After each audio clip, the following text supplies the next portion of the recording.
Je vais te parler de choses que j'ai apprises dans ma vie. La plupart d'entre elles viennent de l'expérience et j'ai entendu certaines d'entre elles. Pour beaucoup d'entre elles, je continue à pratiquer, mais je crois qu'elles sont toutes vraies.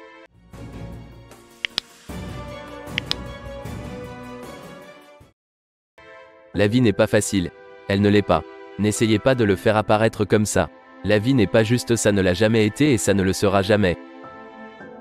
Ne tombe pas dans le piège de droit, un sentiment d'être une victime. Tu n'en es pas un. Oubliez cela et continuez.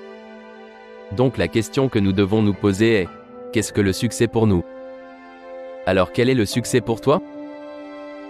Est-ce plus d'argent? C'est très bien, je n'ai rien contre l'argent.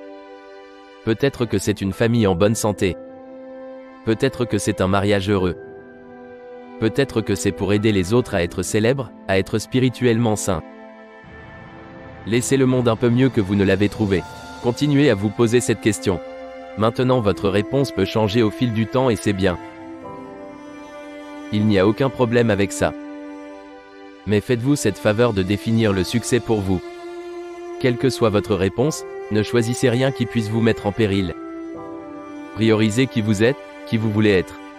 Et ne passe pas de temps avec tout ce qui contrarie ton caractère.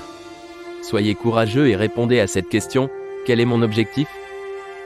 Puis tu dois le faire suivre par le travail, par des petites actions pour le maintenir. Prenez compte de cela au quotidien. Prenez soin de votre jardin. Gardez les choses importantes pour vous en bonne forme. Où nous ne sommes pas est tout aussi important que là où nous sommes. Car en réalité, le premier pas qui vous mène à votre identité dans la vie n'est habituellement pas le fait de savoir qui vous êtes. Ce n'est pas la première étape est habituellement le fait de savoir qui vous n'êtes pas. C'est le processus d'élimination. Se définir par ce que nous ne sommes pas est la première étape qui nous amène à vraiment savoir qui nous sommes. Vous connaissez ce groupe d'amis avec qui vous sortez? Cela pourrait ne pas faire ressortir le meilleur de vous? Vous savez, ils bavardent trop ou ils sont un peu louches, ils ne vont vraiment pas être là pour toi. Ou que diriez-vous de ce bar où nous allons, où nous semblons toujours avoir la pire gueule de bois? Ou cet écran d'ordinateur, l'écran d'ordinateur qui ne cesse de nous donner une excuse pour ne pas sortir de la maison. Et s'engager avec le monde et obtenir une réelle interaction humaine. Ou que diriez-vous de cette nourriture que nous continuons à manger? La nourriture qui a un très bon goût, mais nous nous sentons comme de la merde la semaine suivante. Nous nous sentons léthargiques, nous continuons à prendre du poids. Eh bien ces gens, ces endroits, ces choses, cessez de leur donner votre temps et votre énergie. Juste n'y allez pas, refusez de le faire. Et quand vous faites cela, quand vous refusez, quand vous arrêtez d'y aller, lorsque vous cessez de leur donner votre temps, vous vous retrouvez par inadvertance à passer plus de temps. C'est sain pour toi, ça t'apporte plus de joie. Pourquoi? Parce que vous venez d'éliminer les lieux, les gens, les choses qui vous éloignaient de votre identité.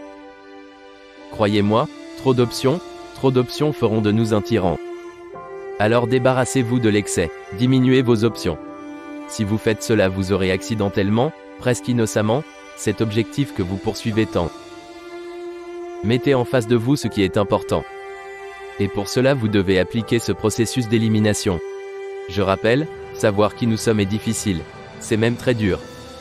Mais donnez-vous une pause, éliminez qui vous n'êtes pas en premier. Et vous vous trouverez où vous devez être. Au lieu de créer des résultats qui nous prennent des choses, créons plus de résultats qui nous remboursent. Autrement dit, remplissons-nous mais ne nous vidons pas. Restez concentrés, restez alertes. Nous essayons de faire de notre mieux, mais nous ne faisons pas toujours de notre mieux. Nous sommes les architectes de nos propres vies, étudions les habitudes, les pratiques. Les routines que nous avons qui mènent à notre succès, à notre joie ainsi que nos larmes gagnées. Disséquons cela et rendons grâce pour ces choses. Et quand nous faisons cela, devinez ce qui se passe, nous devenons meilleurs. Faites-le parce que vous le voulez, vous allez faire des erreurs et ensuite vous devez faire amende honorable. Et puis vous devez passer à autre chose. La culpabilité et le regret tuent beaucoup d'hommes avant leur temps. Alors tournez la page et sortez de la balade. Vous êtes l'auteur du livre de votre vie.